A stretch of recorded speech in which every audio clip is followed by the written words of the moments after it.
December 17th, new comic book day. I have 11 pulls, as you guys can see here on the app, for a total of $55. So just a little bit over my $50 budget. It's like a loose budget. I don't really pay attention that much, but Absolute Flash number 10 is the first thing on the pull list. This series has been getting a lot better. A lot better. Like a lot better. So if you guys have dropped the series, I get it, but it is a lot better these last probably 3 issues. I think they're on a heater. The Jeff Lemire writing this series.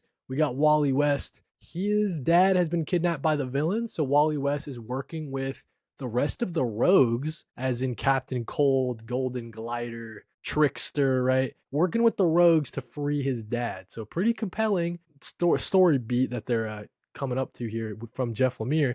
And this one looks like the art is from Nick Robles, the main series artist. So yeah, Absolute Flash number 10.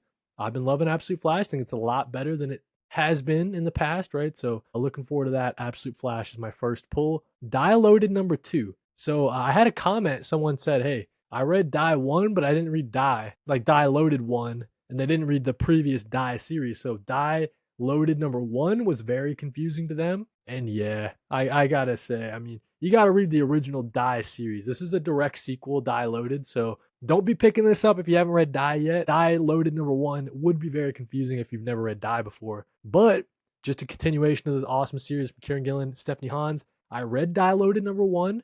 It's actually something we're going to talk about here in a second when we get to our weekly comic book reviews.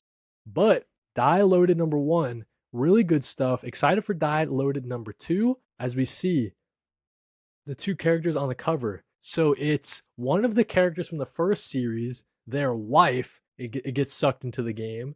And then also the daughter of one of the other characters in the previous series as well gets sucked into the game, it looks like. So Die Loaded, pretty crazy so far, as new characters getting sucked into the world of Die. Everything Dead and Dying number 4. This is that zombie series out of Image Comics with writer Tate Bromble, with artwork from not Sean Phillips, sorry, Jacob Phillips, the son of Sean Phillips. So this is a really good series so far. If you guys haven't been picking it up, it is not your classic zombie story. There's a lot more heart to this one. It's kind of like a reverse zombie story at times. As we see here, this cover gives you a great idea. You know, it's a story about fatherhood, right? And trying to hold on to being a father in the face of a post-apocalyptic zombie apocalypse. Like, can you still be a dad, kind of thing. So Everything Dead and Dying I found to be pretty compelling from writer Tate Bromble. Excellent artwork from the Phillips, of course. And yeah, definitely recommend checking that one out, especially from Image Comics. People always ask me, what are some indie comics I can read? Well, that's a good one right there. Everything Dead and Dying. Should be a little short mini series. Yeah, should go for 5. Yeah, maybe goes for 5 issues or something. So nothing too long. Um, yeah, I guess we're only 2 more. Is that right? That makes me sad a little bit. Yeah, collects issues number 1 through 5. So not a very long series. Looks like we got 2 more of Everything Dead and Dying. So if you guys are waiting for that trade, it's gonna be a good trade for you. Exquisite Corpses, issue number 8. This series has been getting real crazy, dude. With issue number 7, a couple more deaths from some of the players here in the Battle Royale game. This cover is just creepy as hell, too. She's just menacing, just eyeballing us, dude.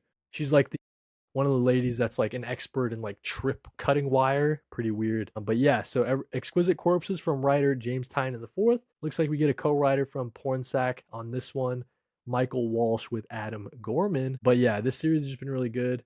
I'm trying to think. Yeah, it's interesting how they get other writers and artists involved. But yeah, definitely a fun horror series for this year. It takes place in a small town in Maine, Battle Royale, Halloween sort of vibes. If you're into slashers, right? So definitely check out Exquisite Corpses. That'll be a fun one. That's issue number 8.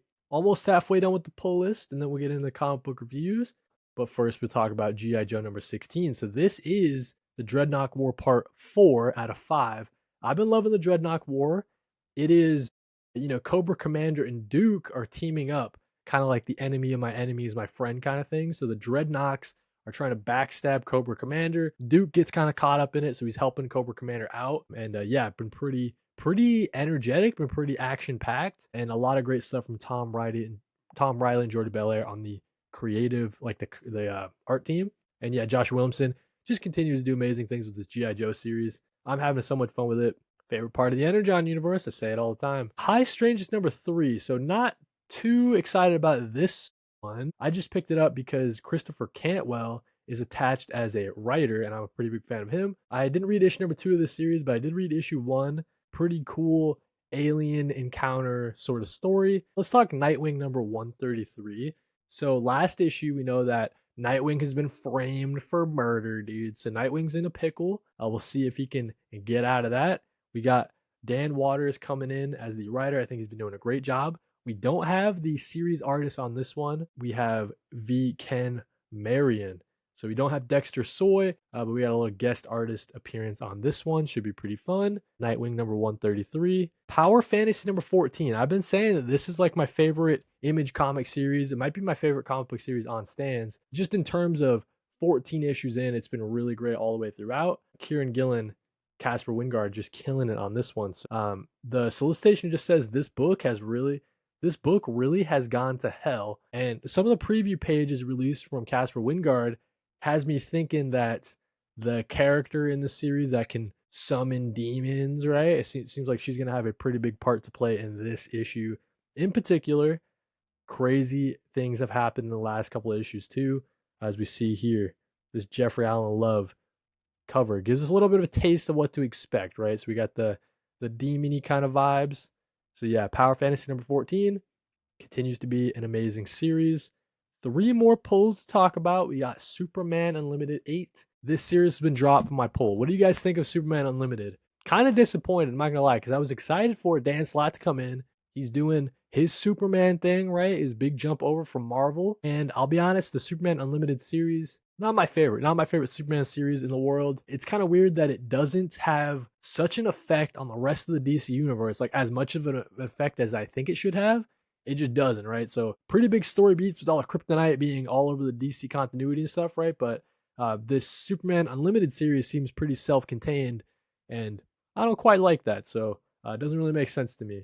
But yeah, Superman Unlimited, I got to catch it on DC Universe Infinite. But this series has been dropped from my pull. I did not pick up issue 7. Probably won't pick up issue number 8.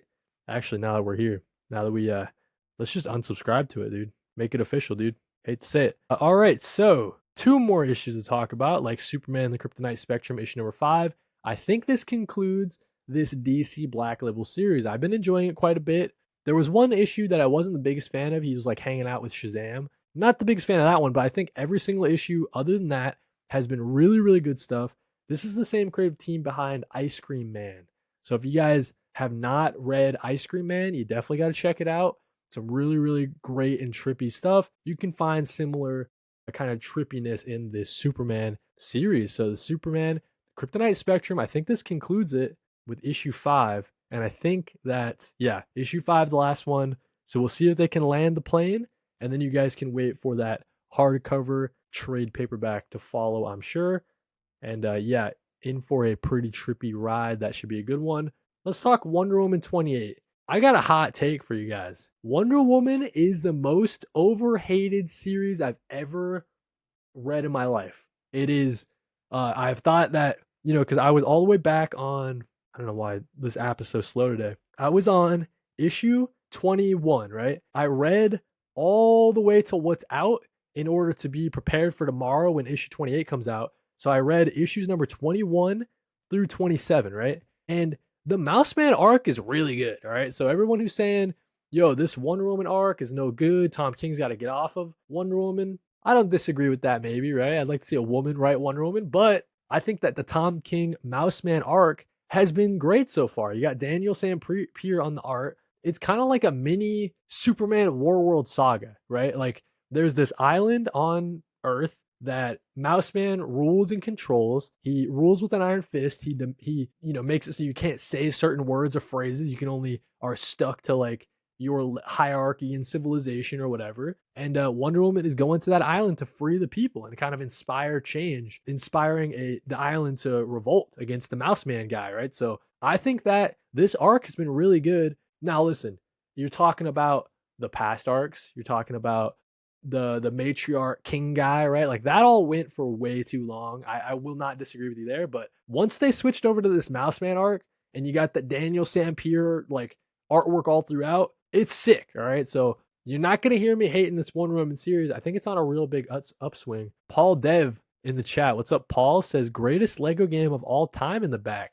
Yeah, dude. So I got a TV.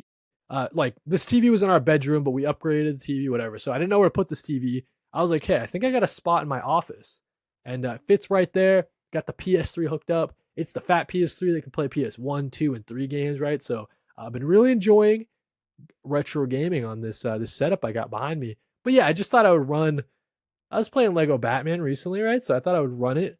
So yeah, that's what's going on in the background. Shout out Paul Dev in the chat, dude. All right, so that's Wonder Woman, guys. Wonder Woman is like the most overhated series in DC right now. It's pretty good. All right, this Mouse Man arc is pretty solid. I like it. So I'm excited for issue number 28, and that'll be it for the pull list. As you guys can see, we had 10 pulls for a cool $50 after we removed Superman's Kryptonite Spectre, or sorry, Superman Unlimited. Yeah, we removed Superman Unlimited. That brought us down to 10 pulls for $50. And yeah, that's going to be for my pull list for December 17th. Let me know what you guys are pulling down in the comments. Am I missing something important? As you guys can see, no Marvel on the pull, right? So if you guys have a Marvel series that you think I should be pulling, definitely let me know.